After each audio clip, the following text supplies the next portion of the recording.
Rends-nous capables par ta grâce, Seigneur, d'aller jusqu'au bout. Fais-nous grâce. Bénis ta parole, bénis ton peuple. Parle ce matin et termine avec nous, je te prie. Accorde-moi l'onction, la force, l'inspiration. Au nom de Jésus-Christ. Amen. Clap your hand for Jesus. J'ai l'onction du pasteur Mathieu. Clap your hand for Jesus. Amen.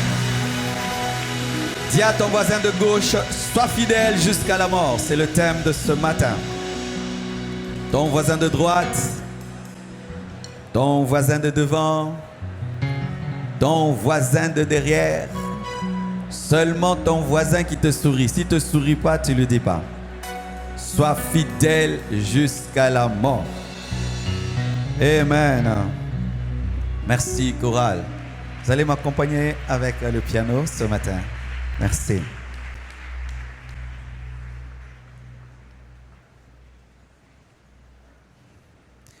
J'ai oublié de présenter ma femme. Ah, vraiment. Sorry. Maman Blanche, peux-tu te tenir debout que je te présente? C'est mon amie, mon épouse. Nous nous connaissons depuis longtemps. Très très longtemps. Et je donne un conseil aux frères et aux sœurs. Si tu ne veux pas que la fidélité devienne pour toi une punition, épouse une femme que tu aimes beaucoup, un homme que tu aimes beaucoup, et écoute Dieu avant de te marier. Ne te marie pas seulement sur base du corps, mais entends l'esprit. Amen. Merci d'être entré dans le bateau de ma vie. Amen. C'est difficile de bien prêcher avec une mauvaise femme à côté de toi. Les versets vont fuir. Amen. Apocalypse 2, versets 10 à 11. Nous allons nous tenir debout, excusez-moi, pour honorer la parole de Dieu. Apocalypse 2, versets 10 à 11. La Bible dit, « Ne crains pas ce que tu vas souffrir. » Et hier, j'ai suivi le pasteur Mathieu a également donné ce verset. Et cela m'a confirmé vraiment que c'était un message que Dieu voulait nous communiquer. « Ne crains pas de ce que tu vas souffrir. Voici le diable jettera quelques-uns de vous en prison, afin que vous soyez éprouvés et vous aurez une tribulation de 10 jours. Sois fidèle jusqu'à la mort et je te donnerai la couronne de vie. Que celui qui a des oreilles entende ce que l'Esprit dit aux églises. Celui qui vaincra n'aura pas à souffrir la seconde mort. » Asseyez-vous, s'il vous plaît.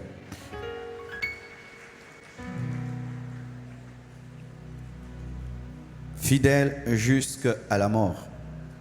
En ce temps de la fin, il est important de parler en termes de persévérance. Il est important de parler en termes de continuité. Bien-aimé, commencer est une bonne chose, mais aller jusqu'au bout est une meilleure chose. Dieu est alpha, il est aussi oméga. Décoller est une bonne chose, garder le cap est une bonne chose, mais atterrir est une meilleure chose. Ne commençons pas seulement, mais allons jusqu'au bout. L'une des grandes maladies des temps de la fin dans l'Église sera et est déjà l'apostasie, l'égarement. Les gens abandonnent la foi.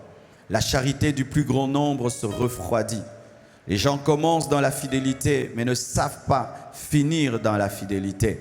Les gens commencent bien, mais ne finissent pas bien. La volonté de Dieu est que tu commences dans la fidélité, que tu commences dans la loyauté, que tu continues dans la loyauté et que tu finisses dans la loyauté. Tel est le plan de Dieu. Certains auront 10 ans de vie chrétienne et après il y aura l'enlèvement, d'autres 40 ans, 50 ans. Mais si Jésus-Christ tarde, même si tu auras 80 ans de vie chrétienne ou 90 ans, 90 ans de vie chrétienne, tiens bon, va jusqu'au bout, fidèle jusqu'à la mort. Il y a plusieurs sortes de fidélité. Il y a des bonnes et il y a des mauvaises. Il y a par exemple des personnes qui sont fidèles dans les petites choses, mais infidèles dans les grandes choses. Il y a un grand exemple dans 1 Roi 11, versets 1 à 11, l'exemple de Salomon. Salomon, dans la petitesse, s'est tenu devant Dieu. Il a fait une prière très spirituelle. Il n'a pas demandé la mort de ses ennemis. Il n'a pas demandé une puissante armée. Il n'a pas demandé la richesse et la gloire. Il a demandé seulement l'intelligence, la sagesse pour diriger le peuple de Dieu. Et on peut voir combien il était spirituel lorsqu'il a fait cette prière, comment il était humble, comment il était attaché à Dieu, comment il était fidèle, parce que la prière révèle la spiritualité d'un homme. Et Dieu exauce Salomon et lui dit, je te donnerai cette intelligence et cette sagesse et j'y ajouterai la gloire et la richesse. Lorsqu'il était le petit Salomon, le nouveau roi, le jeune roi, immature, qui ne s'est pas encore installé, qui ne s'est pas encore affirmé et confirmé, lorsqu'il était un jeune roi tremblant, il était très spirituel. Lorsqu'il était un jeune roi tremblant et faible, contesté même par certains de ses frères. Mais lorsqu'il assied son ministère, il assied sa royauté, et la renommée de sa sagesse et de son intelligence atteint les extrémités de la terre, de sorte même qu'une femme, reine de Séba, quitte l'Éthiopie et vient écouter sa sagesse. Un homme tellement intelligent, tellement sage, mais tellement riche.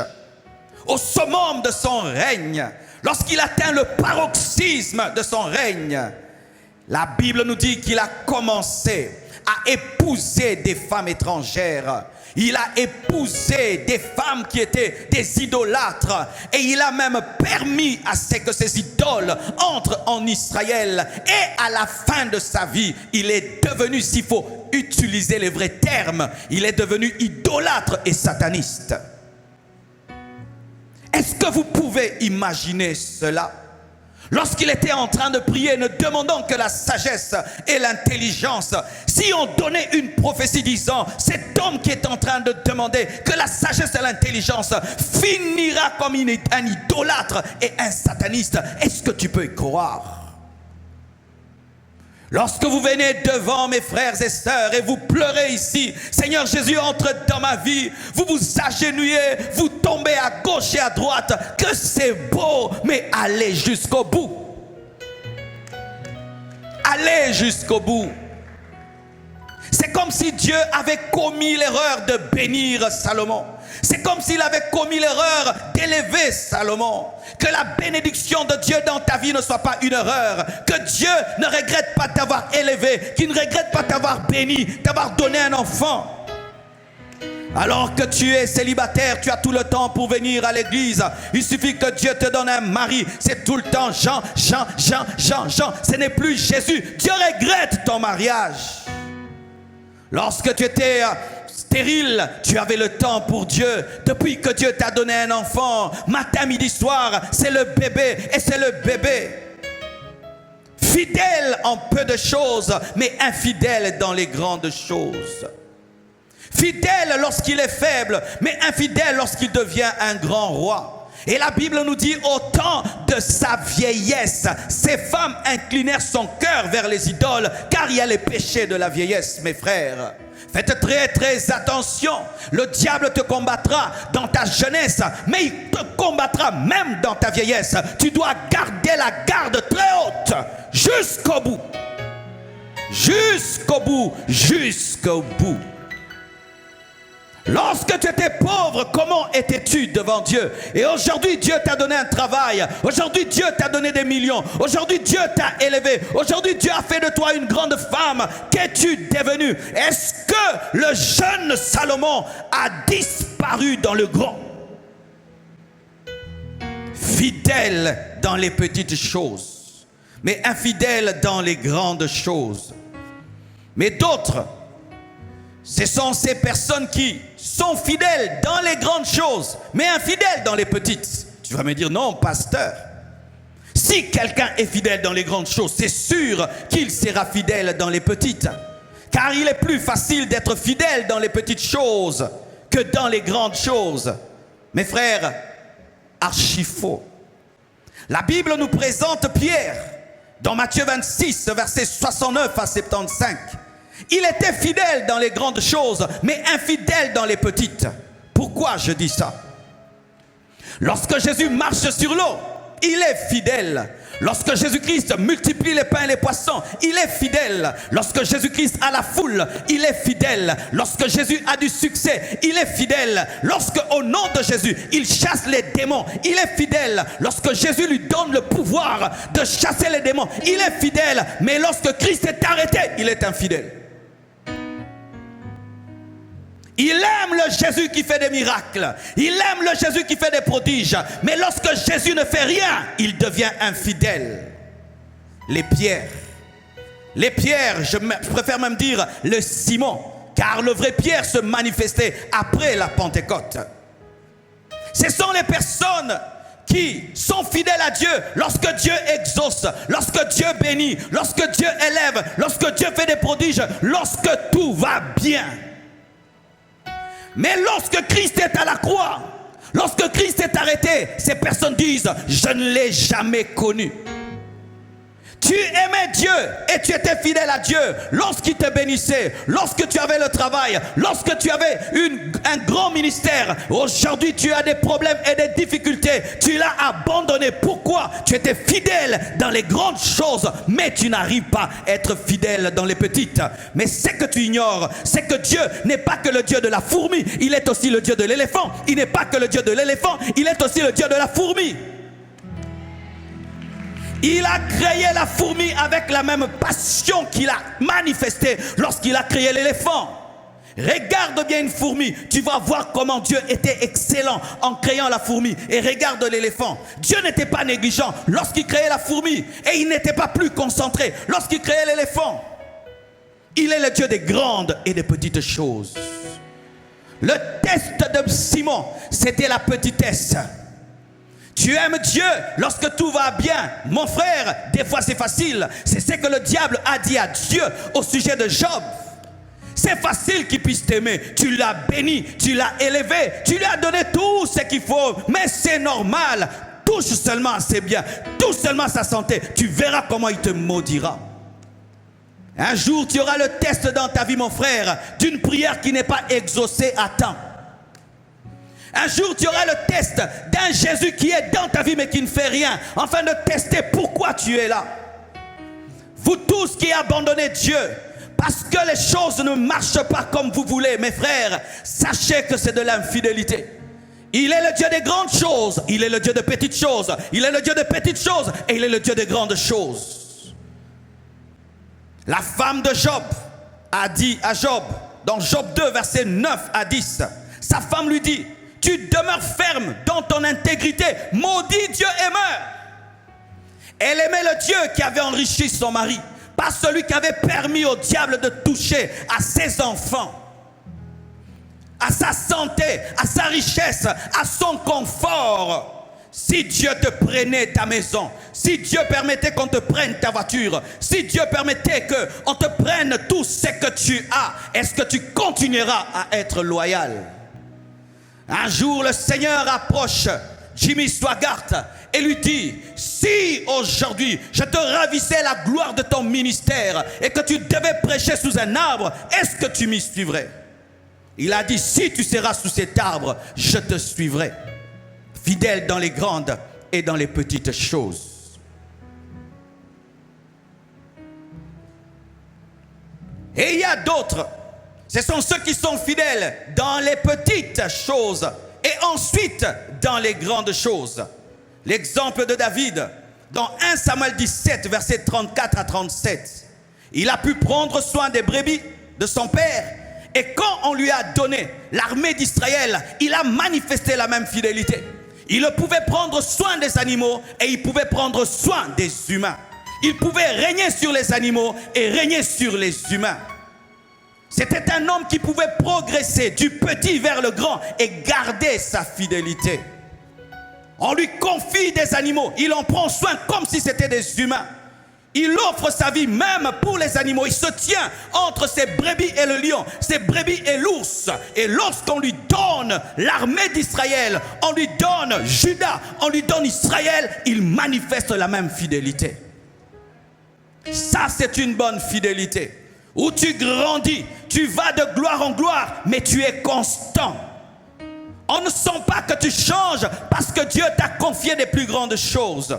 Tu peux servir Dieu dans les petites choses et dans les grandes choses. Tu peux servir Dieu face aux brebis et face aux humains. Lorsque je suis venu au Seigneur, chez nous à la maison, je ne faisais rien, mes frères. J'étais traité comme un prince.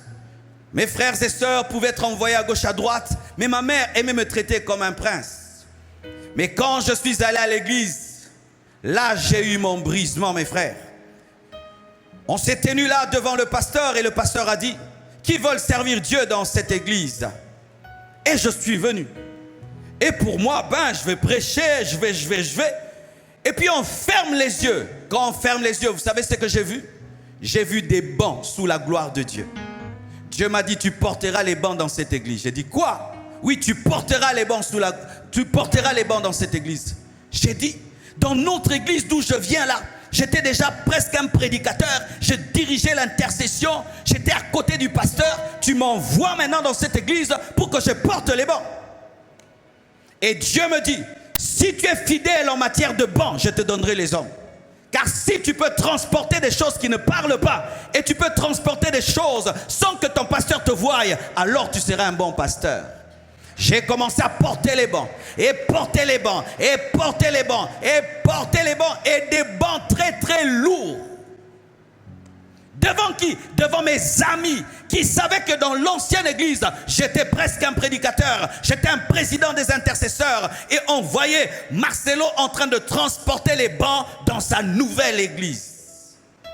Et on m'a dit, on t'humilie là-bas, avec la grâce que tu as, toi tu transportes des bancs. Arrêtez d'écouter ces hommes orgueilleux qui veulent vous arrêter sur le chemin de votre formation. Continuez à suivre Élie, malgré tout ce que disent les fils de prophètes. Toi tu sais pourquoi tu le suis. Et Dieu m'a élevé, après avoir porté les bancs, Dieu m'a élevé. J'ai commencé à chauffer le banc, chauffer les tam-tams. Dites élévation. C'est-à-dire qu'avant le culte, on n'avait pas de piano, on n'avait pas de synthé, on n'avait pas de drum, on avait des tam-tams avec une peau de vache. Et chaque matin, elle se refroidissait. Pour qu'elle donne un bon son, il fallait chauffer le tam-tam. J'étais le chauffeur du tam-tam. Donne-moi la main, quelle élévation! Et après, Dieu m'a élevé. J'étais celui qui tenait le tam-tam lorsqu'on jouait au tam-tam pour qu'il ne bouge pas. Quand l'autre était dessus, moi j'étais là. Dites élévation. Et après, Dieu m'a élevé. J'étais maintenant à la porte. Lorsque les gens entraient, c'était moi qui ouvrais la porte, qui ouvrais la porte, qui ouvrais la porte et qui ouvrais la porte. Et un jour, j'ai ouvert la porte. Un homme de Dieu est entré. Oh, alléluia! Cet homme a bouleversé ma vie, mes frères. Continue à ouvrir la porte. Un jour, tu vas ouvrir la porte à un ange. Un jour, tu vas ouvrir la porte à un ange. Tiens-toi à la porte. Un jour, des anges viendront te visiter et te diront, Lot, nous sommes venus détruire Sodome et Gomorrhe. Et cet homme entre. Il marche comme s'il planait. Une onction extraordinaire. J'ai dit, ça c'est qui? C'était en ce temps-là l'un des plus puissants évangélistes de notre nation. Il levait seulement sa main, des miracles et des prodiges s'opéraient. S'il cite le nom du problème, ça se résout à l'instant. Et le vent, dites le vent, rien que le vent de son corps avait révolutionné ma vie. Et après, Dieu m'a élevé. Je suis devenu le 3e vice-président de la jeunesse. Et après, il m'a élevé. Je suis devenu le deuxième vice-président de la jeunesse. Et puis, il m'a élevé. Je suis devenu le président de la jeunesse. Et puis, il m'a élevé. Je suis devenu prédicateur à l'église. Et puis, il m'a élevé. Je suis devenu pasteur de 3 membres. Et puis, il m'a élevé. Je suis devenu le pasteur de 100 membres. Et puis maintenant, 7000 membres et 14 extensions. Et je prêche à ICC. Oh, donne-moi la main! Tu dois aller progressivement. Prends au sérieux les petites choses. Lorsque tu vois un corps, il est fait des atomes, il est fait des molécules. Si tu négliges les molécules, tu négliges les atomes, tu as méprisé le corps. Je serai fidèle quand Dieu me confiera des grandes choses. Non, prends soin des brebis de ton Père, Dieu te voit. Vous savez quel parfum avait David lorsqu'il prenait soin des brebis de son père? Il avait un parfum appelé chèvre. C'est-à-dire, si vous fermez les yeux, vous sentez seulement l'odeur des brebis. C'est David qui est là. Accepte le parfum chèvre, tu auras le parfum royal. Accepte le parfum chèvre, tu auras le parfum royal. Lorsque tu arrives, on sent l'odeur de la transpiration parce que tu transportes tellement les chaises et les chaises et les chaises. Mais demain, tu seras en Gucci. Demain, demain.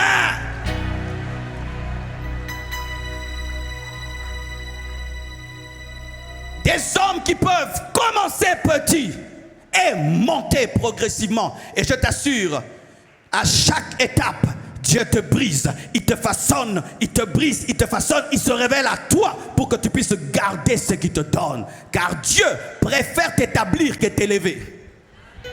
Car il y a l'élévation d'un jour, mais l'établissement est éternel. Je veux que Dieu m'établisse, je ne veux pas que Dieu m'élève. Et ce qui permet, c'est que Dieu t'établisse, c'est le caractère.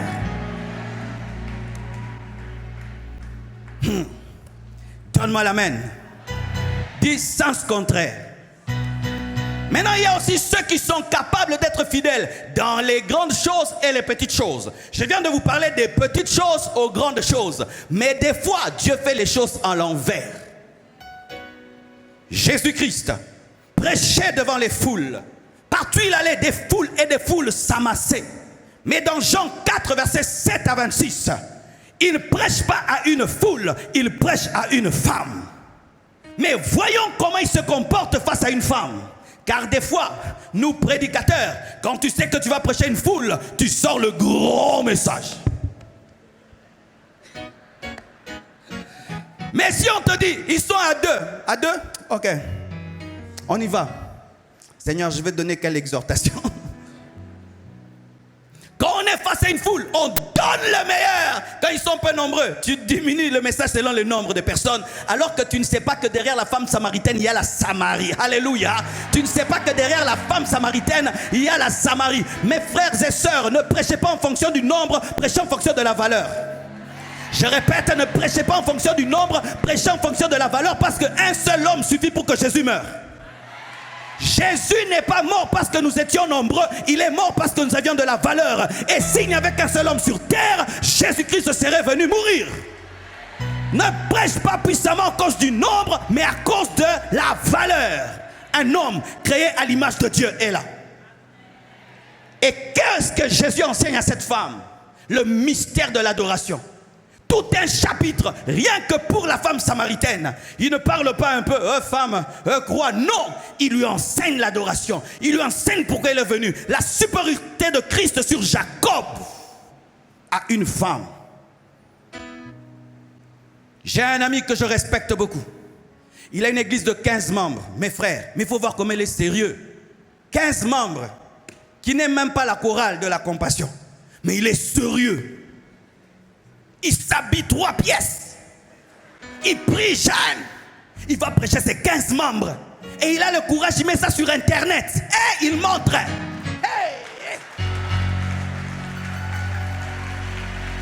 Et ils ont un grand nom. Et ils se présentent. Moi, c'est le pasteur ceci. Et il t'invite aussi, viens prêcher. Quand tu le vois, tu penses que c'est une méga church. Et tu trouves 15 personnes bien habillées.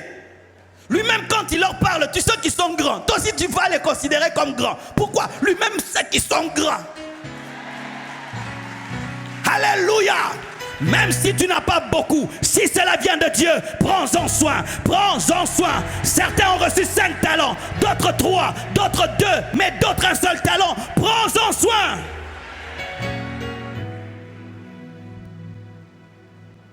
Jésus pouvait prêcher dans des villes et prêcher aussi dans les villages. Dans Luc 13, verset 22, Jésus traversait les villes et les villages, enseignant et faisant route vers Jérusalem. Il ne prêchait pas que dans les villes, il prêchait dans les villages. Il ne prêchait pas dans les villages seulement, il prêchait dans les villes. Dans les villages, mes frères. Dernièrement, l'année passée, je suis revenu de Miami. Le pasteur Greg m'avait invité. Je finis de prêcher à Miami, mes frères. Quand j'arrive, un pasteur m'invite à Makala. Dites Makala. De Miami à Makala, MMM. Quand je vais là-bas, il y a de la boue. C'est bizarre. Et je pense à l'église climatisée, lumière bleue, rouge, verte. D'où je viens, 10 000 personnes. Et je suis là, des petits enfants, des coupures d'électricité. Mais Dieu me dit, ce sont mes enfants, tu prêches de tout ton cœur. Et il y a quelqu'un qui m'écrit, pasteur, tu viens de Miami et tu vas à Makala. Il a commencé à pleurer. Je dis, pourquoi tu pleures? Ah, quelle humilité. Non, quelle épreuve, quel test. Dieu viendra toujours tester. Dieu viendra toujours te tester si tu l'aimes lui. Et si tu es fidèle même dans les petites choses. Un jour, je vais mes frères à Mbujimaï, en voyage missionnaire. J'arrive là, pendant qu'on me reçoit, je sors dehors, je les vois en train de fabriquer quelque chose. Je dis, c'est quoi que vous fabriquez? On me dit, ta toilette. Je dis, laquelle? Celle-ci. Waouh! Non, ils disent ta douche. C'était quoi? Des lianes et des lianes et des lianes. Il n'y a pas de porte. Ils mettent quoi comme porte? Un habit. Donc quand tu te laves, prie que le vent ne passe pas par là. Je vous dis vrai, des vrais. Toute la journée, tu ne peux pas dormir dans ta chambre parce qu'il n'y a pas de plafond. Il fait chaud comme dans un four. Mais Dieu te dit, prêche, ce sont mes enfants. Ils sont pauvres, mais ils montent dans leur vie. Prêche, prêche, prêche, prêche, prêche et prêche. Chaque fois que je veux faire des chichis dans le ministère, Jésus me dit toujours, ah Marcelo, ah, tu es devenu grand, hein? Je dis quoi? Ah Marcelo, tu es devenu grand. Oh Marcelo, tu me dépasses. Je dis quoi? Moi, le roi des rois, le Seigneur des seigneurs, je suis venu sur cette terre. Je n'ai pas prêché avec des micros. Je n'ai pas prêché avec une voiture. J'ai marché à pied. Toi, tu es plus que moi. Ah, Marcelo, tu es devenu grand. Chaque fois que Dieu me fait une telle ironie, je comprends que j'ai dévié. Car je vous assure, mes frères, prêcher dans ces bonnes conditions-ci peuvent t'empêcher de prêcher dans certaines autres conditions, alors que les enfants de Dieu sont là-bas aussi. Une fois, je vais dans une église, mes frères, on me reçoit, j'arrive, on me donne la chambre n'a pas de fenêtre. Les camions passent par là et toute la poussière de la route sur moi le matin. Quand tu te réveilles, tu es un homme en rouge. Et comme dit, va te laver, je vais me laver, vous savez quoi? Il pleut dans la douche, tu te laves l'eau du sang et l'eau de Dieu. Quand il y a la pluie, la boue entre dans l'église. Et quand j'ai vu la boue, j'ai dit, pasteur, c'est sûr que les fidèles ne viendront pas. Ils m'ont dit, oh non, ils sont là. Je dis, comment? Ils viennent malgré la boue. Oui, viens prêcher. Je dis, non, nous à Kinshasa, quand il y a la boue, pasteur, viens. J'arrive, mes frères. Je trouve des gens assis, les pieds dans la boue. J'étais défié. Hein? Des fois, tu dis que tu aimes Dieu, tu ne l'aimes pas. Il y a des gens qui aiment Dieu. Ah. Je commence à prêcher. Quand je sens l'onction, je dis non, Saint-Esprit, non, hein, ils vont tomber dans la boue. Regarde cette maman-là. Je dis, pasteur, il dit, pasteur, prie. Je prie, il tombe dans la boue comme si c'était de l'huile. Pas de problème. Je dis, vous êtes comment? Quand cette église prie, ils mettent une bougie et ils prient jusqu'à ce que la bougie finisse. Modérateur du culte, ce n'est pas un homme, la bougie. Je suis rentré. sorti du village, mais respect. J'ai dit, nous on joue à Kinshasa. Il te donne des paroles de connaissance avec exactitude. Tu vis dans cette église comme si tu étais dans l'église primitive. Une sainteté, une présence de Dieu. Je finis de prêcher. Le pasteur n'a rien à me donner. Je dois lui donner des vêtements. Et il me met dans quoi pour rentrer? Dans un camion plein de piments. Je suis rentré comme ça, enrhumé. Mais Dieu m'a dit, c'est ce que je voulais. C'est mon peuple. Ils n'ont rien, ils sont pauvres, mais ils ont droit au salut. Ils ont droit au salut. Jésus quittait les foules pour prêcher à une seule femme. Il quittait les villes pour les villages pour les villes. Mais aussi, quand tu quittes les villages, adapte-toi aussi à la ville. Car des fois aussi, ceux qui ne prêchent que dans les villages, quand ils viennent dans les villes, ils ne comprennent pas qu'il faut s'adapter. C'est comme si tu vas prêcher en Égypte et tu dis, les Égyptiens que vous voyez, vous ne les verrez plus jamais.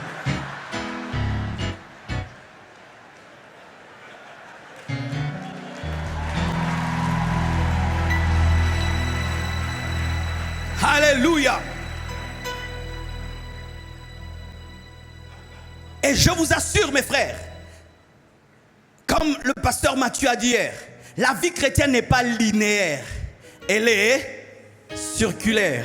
C'est-à-dire chaque fois, Dieu viendra tester ta fidélité. Il t'amène dans une ville, il vérifie si tu peux aller dans les villages. Il t'amène dans un village, il voit si tu peux aller dans une ville. Il t'amène dans la gloire, il vérifie si tu peux être fidèle dans les petites choses. Il t'amène dans les grandes choses vers les petites choses. Les petites choses vers les grandes choses. Chaque fois, il est en train de te tester. Vous savez, même en tant que prédicateur, il fut un temps, j'arrivais plus à prêcher à quelqu'un individuellement. Sur une chaire, je peux prêcher l'évangile. Mais quand je suis face à une personne, lui annoncer Christ et tout, il me répond, il me complique. J'étais plus habitué. Je parle avec le micro. Amen, amen, amen, amen. Tu vois, quand tu es en haut ici, qui pose des questions? Personne. Même si tu as des questions, mon frère, tu ne poseras pas. Mais quand tu descends de l'estrade, tu n'as pas de micro, tu es face à la femme samaritaine, elle te répondra. Es-tu plus grand que Jacob? Tu n'as pas à te fâcher. Hey, maman, sois respectueuse, explique que tu es plus grand que Jacob. Elle dira tu es un prophète. Car des fois, malgré que tu prêches devant des foules, tu dois continuer à parler à un homme. Jésus, malgré qu'il prêchait à des foules, pouvait parler à la femme samaritaine. Et même, les disciples étaient étonnés qu'il puisse parler avec les femmes. Je viens de rencontrer à Brooklyn un homme qui m'a étonné. Il s'appelle Bill Winston. Il a un ministère que pour les enfants. J'arrive là, je vois des gens qui viennent du monde entier. Réunion, chacun donne son rapport. De quoi? Des enfants gagnés, des enfants sauvés. Il a des bus que pour les enfants. Il réunit 250 000 enfants dans le monde. Lui-même était un enfant de la rue et il a comme mission de sauver que les enfants de la rue. Le jour qu'il est allé à l'église, il était tellement sale que personne n'osait prier pour lui. Il a prié pour lui-même. Et depuis ce jour-là, il a décidé de sauver les hommes, les enfants, toute sa vie. Je l'ai trouvé vieux. Et je lui ai dit, papa, comment tu as cette flamme? Il dit, chaque fois que je gagne un enfant, je me gagne moi-même. Il a un bâtiment de 4 niveaux, rien que pour les enfants. Il envoie même des missionnaires. Des missionnaires italiens ont décidé de vendre leur maison, de quitter leur travail, venir à Kinshasa, rien que pour les enfants.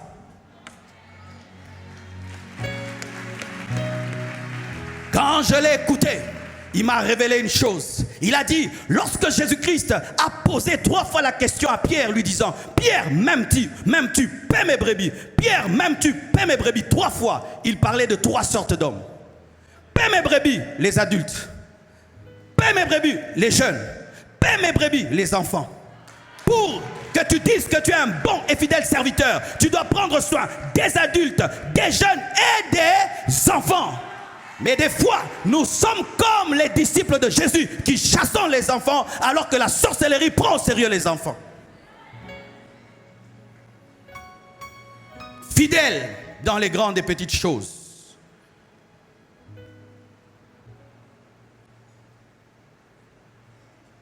La Bible nous dit dans Romains 8, versets 35 à 39, « Qui nous séparera de l'amour de Christ? C'est reste la tribulation ou l'angoisse, ou la persécution ou la faim, ou la nudité ou le péril, ou l'épée. Selon qu'il est écrit, c'est à cause de toi qu'on nous met à mort tout le jour, qu'on nous regarde comme des brebis destinées à la boucherie. Mais dans toutes ces choses, nous sommes plus que vainqueurs par celui qui nous a aimés. Car j'ai l'assurance que ni la mort, ni la vie, ni les anges, ni les dominations, ni les choses présentes, ni les choses à venir, ni les puissances, ni la hauteur, ni la profondeur, ni aucune autre créature ne pourra nous séparer de l'amour de Dieu manifesté en Jésus-Christ notre Seigneur. Acclamons la parole.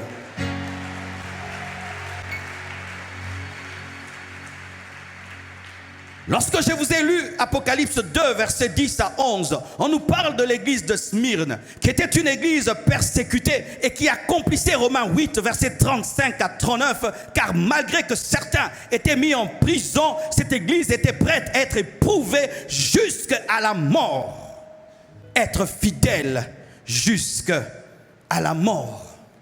Ça me fait mal lorsque j'entends qu'un homme a servi Dieu depuis sa jeunesse, mais il est mort dans un accident parce qu'il était ivre. Lorsque j'ai lu l'histoire d'un des grands revivalistes des États-Unis, comment cet homme a fini? Il pouvait prier, les pieds sont rallongés. Il pouvait prier, les mains sont rallongées. Mais dans sa vie, il avait un problème. Il était addict à la drogue, addict à la cocaïne, addict à la boisson. C'était un péché familial. Il était sorti de tout péché, mais il avait gardé ce péché-là.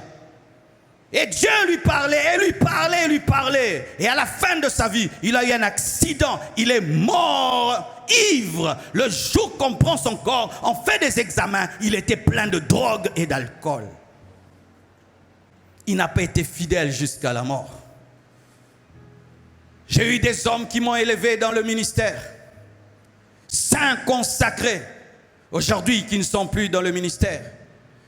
Des hommes qui nous ont reçus lorsque nous sommes venus à l'église, d'autres qui nous ont baptisés, mais aujourd'hui ils sont rentrés dans le monde à cause de l'amour du siècle présent. Certains sont morts comme des païens, alors que c'était des hommes consacrés. C'est pourquoi je dis, mes frères, à quoi bon être chrétien aujourd'hui si on ne le sera pas jusqu'à la mort? Lorsque nous étudions l'histoire de l'Église, les apôtres sont vraiment une source d'édification. Lorsque nous parle de la mort, par exemple, de Jacques, Jacques, le fils de Zébédée, a été décapité par Hérode. On lui a coupé la tête. Il est mort dans la foi, mais on lui a coupé la tête. Pierre a été crucifié, la tête en bas, les pieds en haut. Le jour qu'il fallait qu'on crucifie Pierre, il a dit, je ne suis pas digne de mourir comme mon Seigneur. Changez la croix. Et on le prend, on met sa tête en bas et ses pieds en haut. Et il est heureux de mourir ainsi. André a été lié sur une croix en forme d'X pour prolonger l'agonie après avoir été fouetté. Et on appelle cela même la croix de Saint-André, une croix en X. Et l'histoire de l'Église dit que lorsqu'il a vu cette croix, il a salué cette croix. Il a dit, enfin tu es là. Enfin tu es là. Enfin, je vais mourir pour mon Jésus.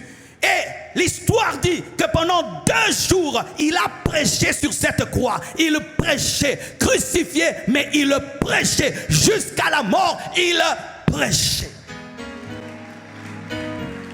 Philippe fut crucifié, la tête en bas comme Pierre. Ensuite, achevé à coups de pierre.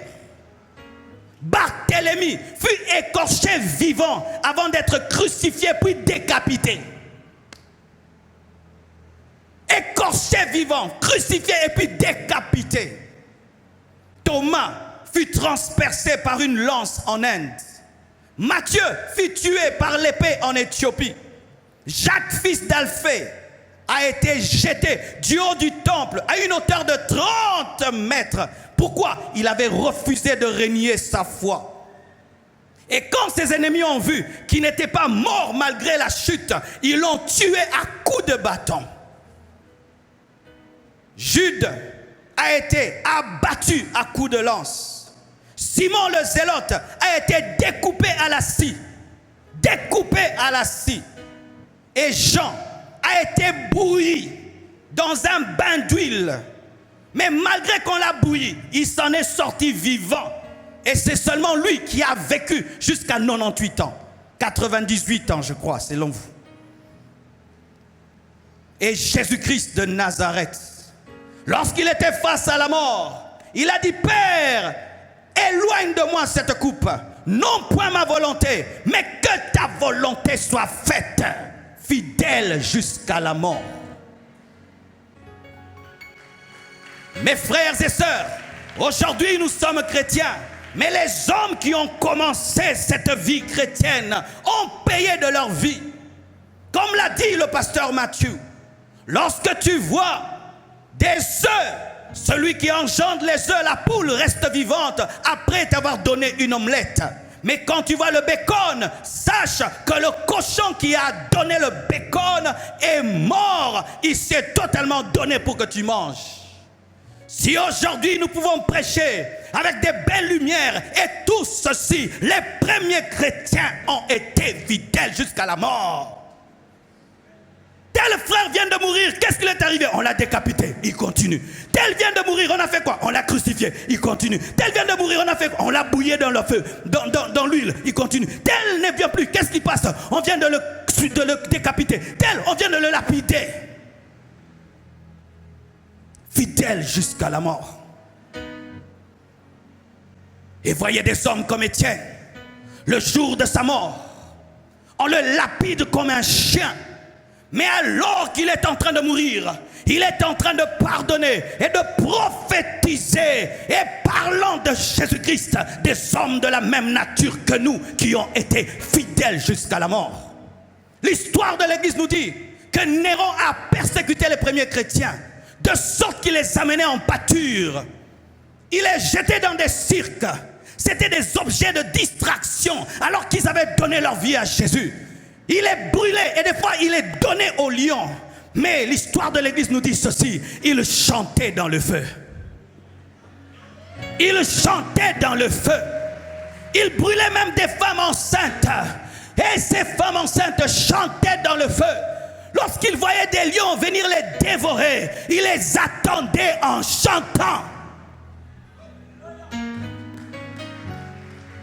Des hommes de la même nature que nous. C'est pourquoi quand je souffre un peu dans le ministère, je dis ce n'est rien du tout. Lorsque j'ai des petits bobos, ce sont des petits bobos. Dites des petits bobos. Alléluia. On te gifle pour Jésus, petit bobo. On te chasse du travail pour Jésus, petit bobo. Un fiancé te refuse parce que tu refuses de donner ton corps, petit bobo. Petit bobo, petit bobo. C'est pourquoi Paul, parlant de ses souffrances, ne les appelle pas sacrifices, mais les appelle libations. Dites libation.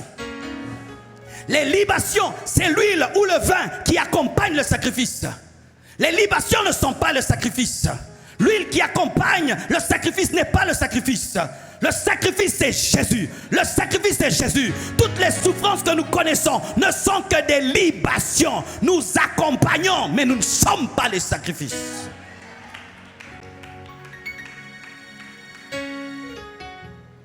Quand j'ai donné ma vie à Jésus, mon père ne comprenait pas mon appel et on ne s'entendait pas. C'était vraiment très tendu avec lui. Et un jour, il m'avait mal parlé, il avait mal agi. Alors je suis sorti de chez nous à 23h dans le noir. Je me promenais, je pleurais. Je pleurais. Je dis, il ne comprend pas que je suis un homme de Dieu. Il ne comprend pas. Et puis, Dieu m'a permis de lire les livres de Wurmbrand. Vous connaissez Wurmbrand? Il parle de l'église persécutée. Et là, on racontait l'histoire d'un jeune chrétien russe qui s'était converti et qui était jeté dehors dans le froid. Mais il pouvait prier dehors à moins 10 degrés Celsius ou quelque chose comme ça. Et il est mort de foi, mais mort dans la foi. Des chrétiens qui sont jetés en prison 20 ans, 30 ans, de sorte qu'ils doivent écrire sur le mur de leur prison les versets bibliques pour ne pas les oublier. Alors quand j'ai regardé ce que je suivais chez nous, j'ai dit ça, ce n'est rien du tout. Nous ne sommes pas persécutés, mes frères. Voyez comment nous servons Dieu, nous crions et tout. Nous ne sommes pas persécutés. Lisez l'histoire de l'Église en Inde, l'histoire de l'Église en Chine, et vous comprendrez quelle grâce vous avez. Le pasteur Roland Dallot dernièrement est allé au Maroc, mes frères. Et là-bas, on ne prie pas devant tout le monde, on ne fait pas de prosélytisme. Et les chrétiens se rencontrent dans des maisons basses, dans des chambres cachées. Et ils ne peuvent avoir des Bibles. Vous savez ce qui est arrivé? Il se tient debout, il veut prêcher. On dit, pasteur, ça ne sert à rien d'ouvrir la Bible. Chacun d'entre nous ici a mémorisé une partie de la Bible. C'est-à-dire le frère Psaume, le frère Corinthien, le frère Romain, le frère Luc, le frère Matthieu. Tu dis Matthieu 24, il te dit tout. Oh mon Dieu! Mais nous avons des Bibles que nous ne lisons pas, que nous ne mémorisons pas. Mais eux ont toute la Bible dans la tête. Va jusqu'au bout. Fidèle jusqu'à la mort, et tu recevras la couronne de vie. Nous n'avons pas cru en Jésus-Christ pour l'abandonner. Vaut mieux mourir qu'abandonner Christ. Vaut mieux mourir qu'abandonner Christ. Entre la mort et abandonner Christ, je préfère la mort. Tu n'es pas entré dans cet avion pour descendre pendant le vol, car Dieu ne donne pas de parachute. Il n'y a pas de parachute pour quitter l'avion Jésus-Christ. Tu dois atterrir, tu dois aller jusqu'au bout, jusqu'à ta mort, jusqu'à l'enlèvement. Tant que tu n'es pas mort, tant que Christ n'est pas revenu, mon frère, fidèle jusqu'à la mort. Et il te donnera une couronne de vie. Tu marcheras sur l'or et sur le diamant dans la nouvelle Jérusalem céleste. Une ville pavée d'or, il n'y aura point de soleil, lui-même sera la lumière, il n'y aura pas de climatisation, sa présence sera la climatisation, il n'y aura pas de deuil, il n'y aura pas de diable pour nous tenter, il n'y aura pas de division. Alléluia. Si tu vas dans la nouvelle Jérusalem céleste, cherche-moi. Je serai à l'avenue de la sanctification, numéro 47, en face de la villa d'Abraham. Et si tu ne me trouves pas, je suis quelque part en train de jouer au golf avec Michael. Oh, vous n'avez pas de tels rêves. J'ai de tels rêves. J'ai de tels rêves. J'ai de tels rêves. À quoi bon tout ceci, mes frères, si nous mourons et il n'y a rien de l'autre côté? Et il n'y a rien de l'autre côté. Il nous a dit qu'il y a des places. Il y a des places. Je m'en vais vous préparer des places. Et bientôt il revient parce qu'il est en train de construire. Et tu sais, il construit comment? Chaque bonne œuvre faite sur cette terre se transforme en brique céleste. Oui, chaque bonne œuvre sur cette terre se transforme en brique céleste. C'est pourquoi maximiser l'évangélisation, les offrandes, les dîmes, les aumônes. Faites du bien, car tu peux être sauvé, mais tu n'as aucune maison, aucune récompense, parce que tu t'es converti, mais tu n'as rien fait pour Dieu. Lorsque tu iras de l'autre côté, veille à ce qu'il y ait un transfert de ce que tu as sur cette terre au ciel. Les hommes les plus grands de l'autre côté seront les gagneurs d'âmes. Les gagneurs d'âmes auront des quartiers, auront des gratte-ciel. Les martyrs auront des gratte-ciel. Tous ceux qui mourront pour leur foi, tous ceux qui accepteront la persécution et qui iront jusqu'au bout, auront la couronne de vie. Je ne sais pas combien d'années tu as dans la vie chrétienne ou dans le ministère. Je ne sais pas où tu en es, si tu es fort ou tu es faible. Mais il te dit ce matin, persévère jusqu'à la mort et il te donnera la couronne de vie. Que Dieu vous bénisse abondamment. J'irai là-bas parmi les anges, près d'Emmanuel, me consoler, passant mon temps à la louange, dire à Jésus un grand merci. J'irai là-bas,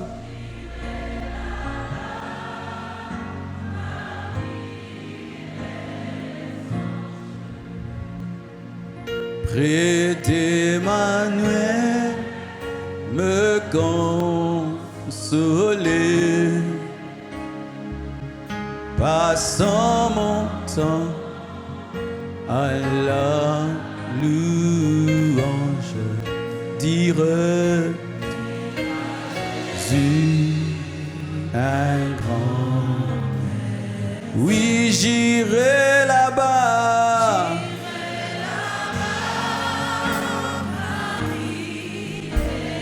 parmi les anges,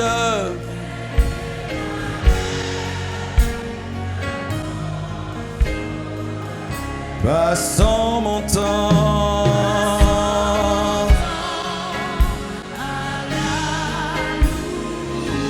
dire à Jésus,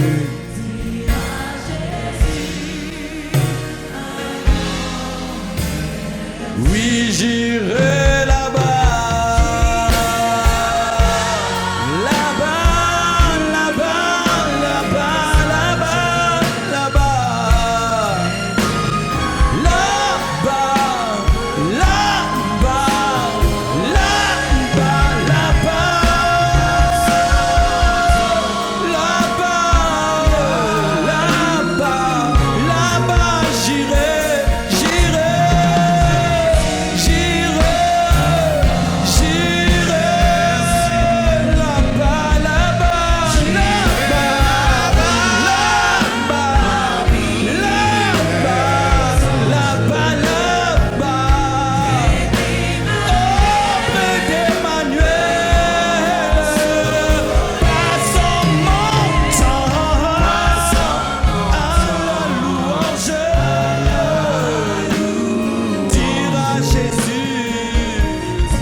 Donner sa vie à Jésus-Christ ce matin.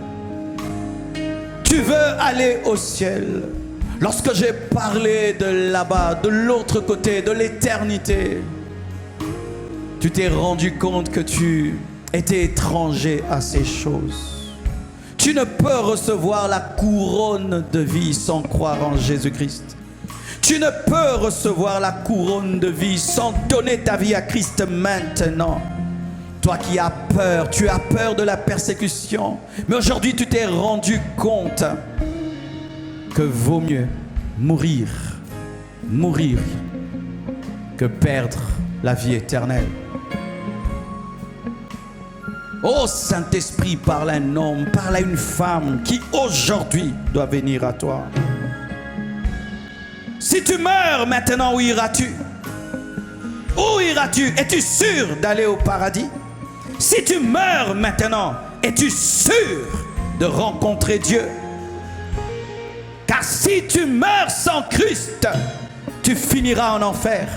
Si tu meurs sans Christ, tu finiras dans le feu. Mais la Bible dit, car Dieu a tant aimé le monde qu'il a donné son Fils unique afin que quiconque croit en lui ne périsse point, mais qu'il ait la vie éternelle. Lève ta main, toi qui veux donner ta vie à Jésus-Christ ce matin. Lève ta main. Approche, je veux prier seulement pour ceux qui veulent donner leur vie à Jésus. Approchez-vous. Nous acclamons le Seigneur pour eux. Il y a une fête au ciel lorsqu'une seule âme se répand. Acclamons le Seigneur. Acclamons. Viens, viens, viens. Viens, viens, viens. Acclamons le Seigneur. Aujourd'hui, c'est le jour de ton salut. Aujourd'hui, ne meurs pas sans Jésus. Ne va pas en enfer, ne va pas en enfer. Aujourd'hui, donne ta vie aujourd'hui. Oh, donne ta vie à Christ. C'est la plus grande décision dans ta vie. Plus que le mariage, plus que le travail, plus que même l'appel au ministère. Yeah!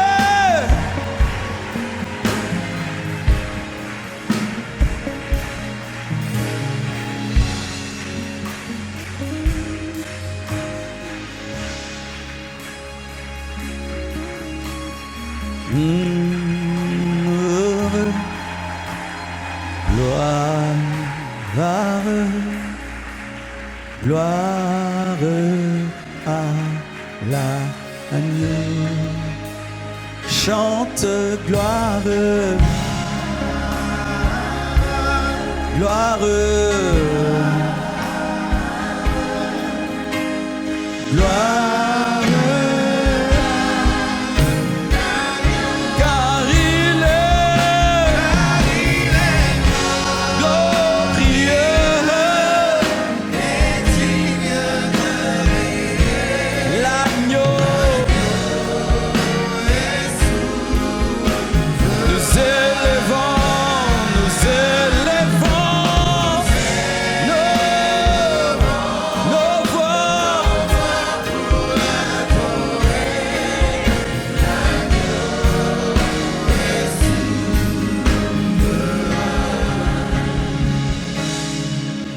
Un jour, j'ai eu une expérience qui a bouleversé ma vie. Je ne sais pas si c'était seulement une vision pour m'enseigner ou c'était quelqu'un vraiment qui vivait cela. J'ai vu une vision d'un jeune garçon qui était sur un lit d'hôpital et il avait son grand-père qui était un serviteur de Dieu, un chrétien, qui lui prêchait la parole. Et ce jeune garçon a refusé de donner sa vie à Jésus-Christ. Il était très malade, mais malgré cela, il était incrédule. Et je l'ai vu mourir. J'étais comme une caméra dans cette chambre. Et quand il est mort, je n'ai pas vu son esprit monter. J'ai vu sous son lit, il y avait un trou. Et je l'ai vu descendre dans le feu. Et j'ai commencé à suivre son âme et son esprit qui descendait dans ce feu. Et je pouvais entendre ce qu'il ressentait. Il disait, qui arrêtera ma course? Je ne veux pas descendre dans ce feu. Mais c'était inexorable. Personne ne pouvait arrêter cela. C'était fini. Les carottes étaient cuites pour lui. Il descendait dans ce feu. Et il regrettait. Mais il ne pouvait pas s'arrêter. Mais après, j'ai vu. Il était revenu dans son corps. Comme si c'était un coma qu'il avait connu. Et son grand-père était toujours là. Et il lui a prêché la parole. Et ce jeune a donné sa vie à Jésus. Et le Seigneur m'a dit, Marcelo, pourquoi vous supposez que les hommes qui viennent vous écouter dimanche après dimanche sont sauvés? On ne suppose pas que les gens sont sauvés. Il faut toujours lancer le filet. Et aujourd'hui, mes frères, vous n'avez pas cru pour un culte, ni pour une semaine, ni pour une conférence. Je vous prie, ne soyez pas des chrétiens d'une conférence. C'est pour toute la vie. À l'âge de 15 ans, j'ai donné ma vie à Jésus. Aujourd'hui, j'ai 44 ans. Ça fait maintenant 29 ans que je suis chrétien. 29 ans. C'est la plus belle vie. Tu grandiras pas à pas, mais tu dois accepter de t'intégrer dans la famille et tu dois accepter d'être formé, d'être suivi. Et ce pourquoi Dieu t'a appelé sur cette terre se réalisera. Mais retenez ceci, c'est jusqu'à la mort ou jusqu'à l'enlèvement. Quelles que soient les épreuves, les difficultés que vous traversez, que vous traverserez, ne lâchez jamais. Amen. Prions ensemble. Dites avec moi, Seigneur Jésus-Christ,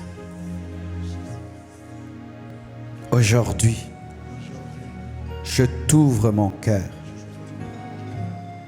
Deviens mon Seigneur et mon Sauveur personnel. Pardonne tous mes péchés. Lave-moi par ton sang. Inscris mon nom dans le livre de vie. Donne-moi le Saint-Esprit. Transforme-moi totalement.